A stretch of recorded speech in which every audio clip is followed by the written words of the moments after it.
না, ছিপ দিয়ে মাছ ধরা আমার কম্য নয়। আহা, মাছগুলো কেমন নধর হয়েছে, একেবারে পাকা রুই। বৃষ্টি তো দেখছি এবার ধরার নামগন্ধ নেই। রাস্তাঘাটে এখনো কত গাছ পড়ে আছে। বৃষ্টি বন্ধ না হলে তো সেগুলো সরানোও যাচ্ছে না। গাছ পড়বে না? কেমন ঝড়টা হলো পরশু রাতে, মনে নেই? কিভাবে যে দুশ্চিন্তায় রাত কাটালাম তা আমিই জানি। তার মধ্যে বলা নেই কওয়া নেই, তিলুটাও তুই উদাও। আমাদের কি অবস্থা হয়েছিল ভাবতে পারিস? বুটাই দাদা খুব সাহসী, না হলে এই ঝড় বৃষ্টির মধ্যে আমাকে নিয়ে মাছ ধরলো, তারপর ওই বাড়িতে নিয়ে গিয়ে রাত কাটালো। সত্যি তোরা ওই ভাঙা মন্দিরের পাশে জীবন মাস্টারের বাড়িতে রাত কাটিয়েছিলি? আমার তো বিশ্বাসই হচ্ছে না। না গো বাবা, সত্যি। তুমি যে বলছো ওই মাস্টার দাদু 20 বছর আগে মারা গিয়েছেন, আমি সত্যিই তাকে দেখেছি। উনি আমাদের ওই ঝড় বৃষ্টির মধ্যে নিজের বাড়িতে আশ্রয় দিলেন, শুকনো জামা কাপড় দিলেন পরার জন্য, আর আর হ্যাঁ, মাছ ভাজা দিয়ে খিচুড়ি বানিয়ে খাওয়ালেন। যা, সে হয় নাকি? অন্য কেউ ছিল হয়তো। মারা গেলে কেউ আর ফিরে আসে নাকি? এই তোমরা দুজন বসো একটু, আমি মুড়ি আর পেঁয়াজি ভেজে নিয়ে আসছি। বাহ, ভালোই হবে।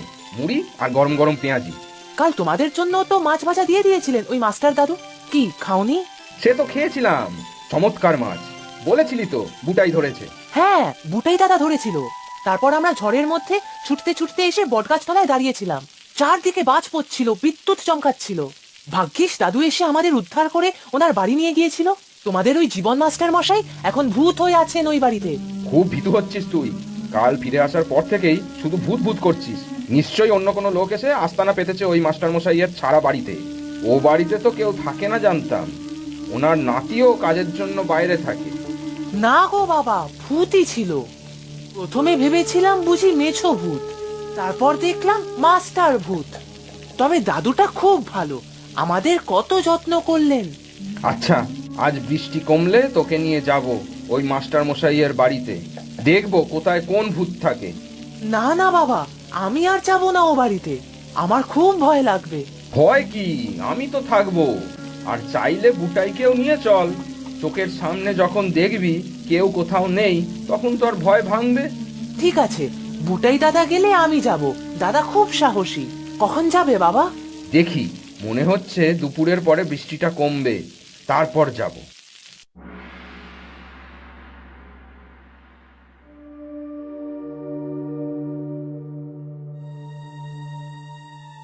বাড়িতে কেউ আছেন?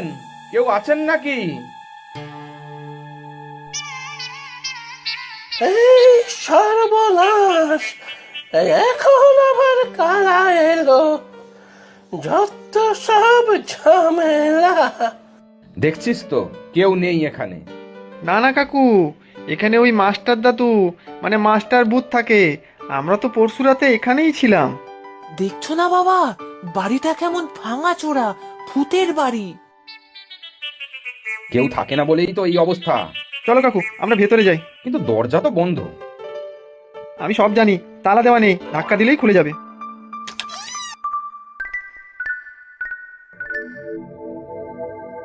দাদু, ও দাদু, কোথায় তুমি? ও মাস্টার দাদু, দেখো আমার বাবাকে নিয়ে এসেছি। ও মাস্টার দাদু। না রে তিলু, দাদু তো নেই। পাশের ঘরটাও দেখলাম। এই খাটে আমরা ঘুমিয়েছিলাম, তবে আজ বালিশ চাদর এসব দেখছি না তো। কোথাও কেউ নেই রে। সেই কবে থেকে এ বাড়ি ছাড়া পড়ে আছে দেখছিস না? তাহলে আমরা যাকে দেখেছিলাম তবে সে কে? অন্য কেউ হয়তো ফাঁকা পেয়ে আস্তানা করেছিল। তোরা জেনে গিয়েছিস বুঝে পালিয়েছে। ওই দেখো বাবা, ওই দাদুর ছবি।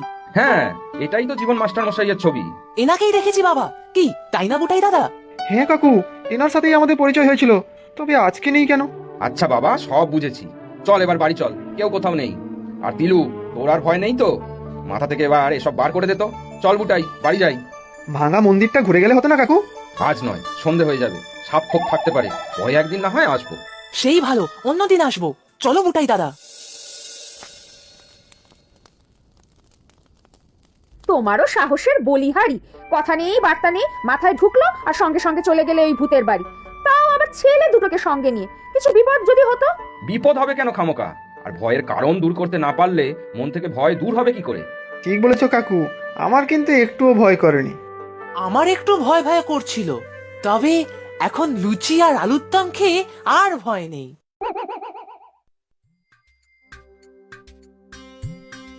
তোমাকে আর দুটো লুচি দেই বুটাই? হ্যাঁ দিন কাকিমা, ভালোই হলো, আজ রাতে আর আমার রান্না করতে হবে না। হ্যাঁ তাই তো, তোমার বাড়িতে তো এখন কেউ নেই, কবে ফিরবেন ওনারা? এক সপ্তাহ পরে, দিদার শরীর খারাপ তো, একটু ভালো হলেই মা চলে আসবে। তোমার বাবার তো শহরের চাকরি। তাহলে আজ রাতে এখানেই থেকে যাও বুটাই, রাত্রে মাছ ভাত রান্না করব, খেয়ে দে তিলুর ঘরেই শুয়ে পড়বে না হয়। হ্যাঁ বোটাই দাদা, আজ থেকেই যাও না, রাত্রে অনেক গল্প করব। আচ্ছা কাকিমা, ঠিক আছে। মাছ ভাত আমারও খুব প্রিয়, আবার একদিন যাব ওই পুকুরে মাছ ধরতে। না রে বাপু, ওই পুকুরে যাওয়ার দরকার নেই, বনে বাদারে সেই গ্রামের শেষে ওই পুকুর, চারদিকে জনমনুষ্য কিচ্ছু নাই। তা ঠিক, আমি বাজার থেকে বড় মাছ এনে না হয় খাওয়াবো তোদের।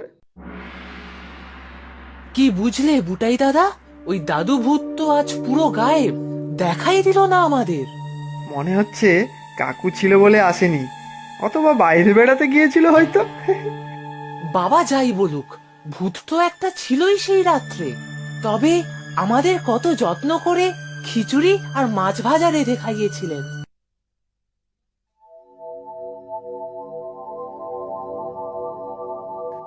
মন্দিরটাকে ভালো করে দেখার ইচ্ছে ছিল আজ।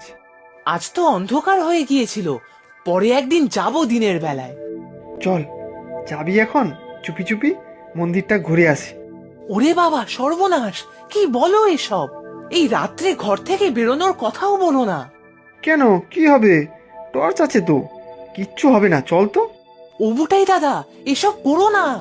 গতবার কি বিপদে পড়েছিলাম মনে নেই? কিচ্ছু বিপদ হবে না, ভূত দাদু তো আমাদের কত ভালোবাসে। চল ওঠ। ওরে বাবা না না, বাইরের জানলায় একবার তাকিয়ে দেখো। কেন, বাইরের জানলায় কি দেখি? তাই বল, বৃষ্টি শুরু হয়েছে আবার। আর তাহলে অন্য একদিন যাব। উফ, বাঁচালে দাদা, এবারে ঘুমিয়ে পড়ো তো দেখি।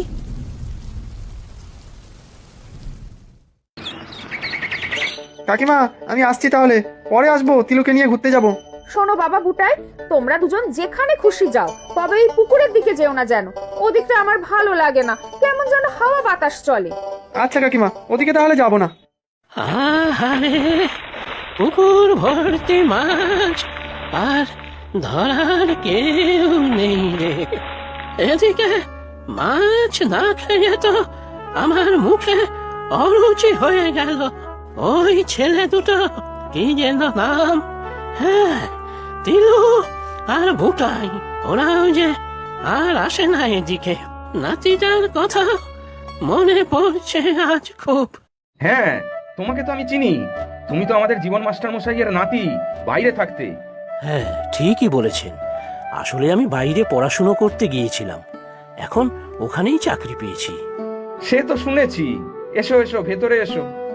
না না, একটু তাড়া আছে আজ, একটু দরকারে এসেছিলাম আপনার কাছে। হ্যাঁ বলো না। আসলে আমাদের পৈতৃক বাড়ি তো এখন প্রায় থাকার উপযুক্তই নয়, তাই বাড়িটা একটু সারাবো আর পুকুরের মাছগুলোও ধরাতে হবে। তবে আমি আবার কালই চলে যাব। আচ্ছা, সে আমি ব্যবস্থা করে দেবো। কত ভালো মানুষ ছিলেন তোমার দাদু, মানে আমাদের মাস্টার মশাই। আমি লোক ঠিক করে বাড়ি সারিয়ে রেখে দেব, আর জাল ফেলে সব মাছ তুলে বিক্রিরও ব্যবস্থা করে দেব। অনেক উপকার হবে আমার, আর টাকা পয়সা আমি সব হিসেব করে দিয়ে দেব। আর একটা কথা, একটা মাছ ধরার ছিপ যদি পাওয়া যেত, তাহলে আজকে আমি নিজেই একটা দুটো মাছ ধরতাম। মাছ ধরার ছিপ? আচ্ছা দেখছি। তিলু, তিলু, ডাকছো বাবা? তোর মাছ ধরার ছিপ আছে না?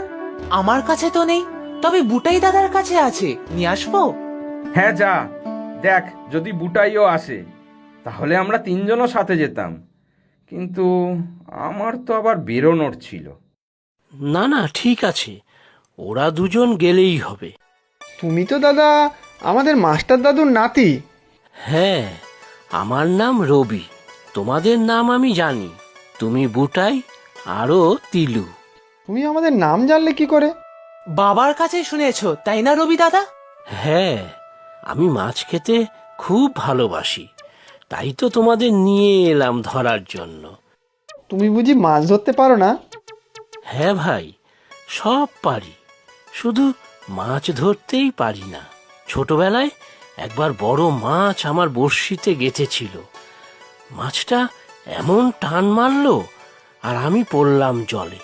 ভাগ্যিস অন্যরা ছিল, তারাই জল থেকে তুলেছিল আমাকে।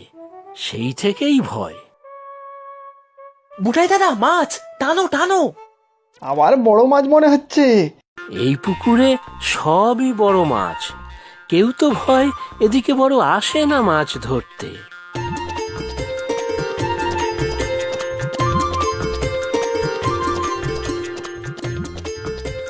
আহ, কি চমৎকার মাছটা! খেতেও খুব ভালো হবে মনে হচ্ছে। মাছ ভাজা আর খিচুড়ি কি তাই তো? হ্যাঁ, ওরে তিলু, আরেকটা মাছ, এটাও বড়। দাঁড়া, তুলছি খেলিয়ে খেলিয়ে।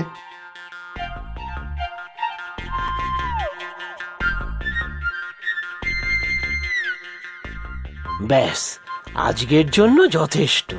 একটা মাছ তোমরা নিয়ে যাও, অন্য মাছটা আমি রাখি। রাত্রে মাছ ভাজা আর খিচুড়ি। দেখছিস তিলু, এই রবি দাদাও মাস্টার দাদুর মতো। কি মাস্টার দাদুর মতো? কি? না না, কিছু না। আমরা তাহলে যাই, আজ আবার বৃষ্টি নামতে পারে। হ্যাঁ রে, আকাশে কালো মেঘ ঘনাচ্ছে আবার। আচ্ছা দাদা, চলি আমরা। আচ্ছা, অনেক উপকার করলে তোমরা।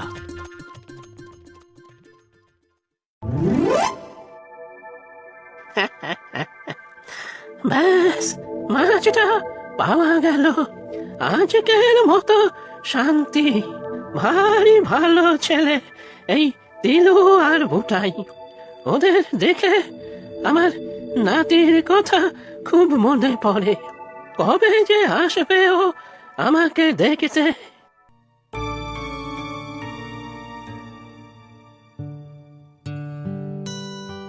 মাছটা কিন্তু অনেক বড়, আগের দিনের মতোই।